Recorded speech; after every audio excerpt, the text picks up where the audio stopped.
سلام دوستان عزیز. در این ویدیو میخوایم درباره نکاتی صحبت کنیم که میتونن در شرایط مواجهه با بحرانهای طبیعی به شما کمک کنن. این نکات نه تنها به شما در مدیریت خسارات مالی کمک میکنن، بلکه راهکارهایی برای کاهش تاثیرات روانی این حوادث نیز ارائه میدن. از مدیریت استرس گرفته تا تقویت حس امنیت و حفظ ارتباطات اجتماعی، با این روش‌ها میتونید آرامش و ثبات رو به زندگی خودتون و عزیزانتون برگردونید.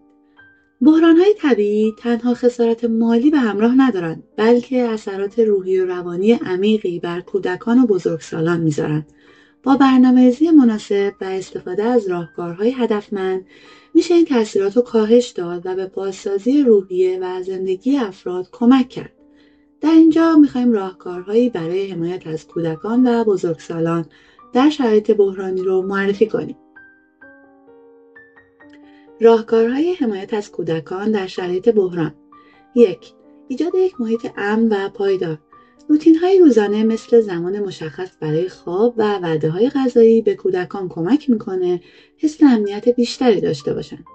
2. حفظ ارتباط اجتماعی حتی در شرایط دوری از جامعه. اگه مدارس آنلاین شدن، ایجاد گروه‌های کوچیک واتساپی یا تماس‌های ویدیویی میتونه به کودکان کمک کنه حس تعلق و ارتباطات اجتماعی خودشون رو حفظ کنن. 3. تشویق به بیان احساسات. کودکان ممکنه احساساتشون رو درک نکنن یا سرکوب کنن. فعالیت‌هایی مثل نقاشی، داستان نویسی یا حتی بازی‌های ساده به اونها کمک میکنه احساساتشون رو بهتر بیان کنن. 4. آموزش مهارت‌های ساده برای مدیریت استرس. یاد دادن تکنیک‌هایی مثل تنفس عمیق یا بازی‌هایی که حس آرامش رو تقویت می‌کنن به کاهش استرس کودکان کمک زیادی می‌کنه. راهکارهایی برای حمایت از بزرگسالان در شرایط بحران: 1. ایجاد برنامه‌های روزانه. برنامه‌ریزی برای کارهای کوچیک یا انجام وظایف ساده حس تعلق رو به زندگی باز می‌گردونه. 2. حمایت اجتماعی. ارتباط با دوستان، خانواده یا گروه‌های کوچیک به کاهش استرس کمک میکنه. حتی یک گفتگوی ساده میتونه ذهن رو آروم کنه. 3. یادگیری تکنیک‌های آرامش بخش. استفاده از روش‌هایی مثل تنفس عمیق، مدیتیشن یا پیاده‌روی روزانه میتونه ذهن و بدن رو آروم کنه. و 4. درخواست کمک. اگه نیاز به مشاوره دارید، حتما با افراد متخصص مشورت کنید. گاهی صحبت با یک مشاور یا وکیل میتونه به حل مسائل و کاهش استرس کمک کنه.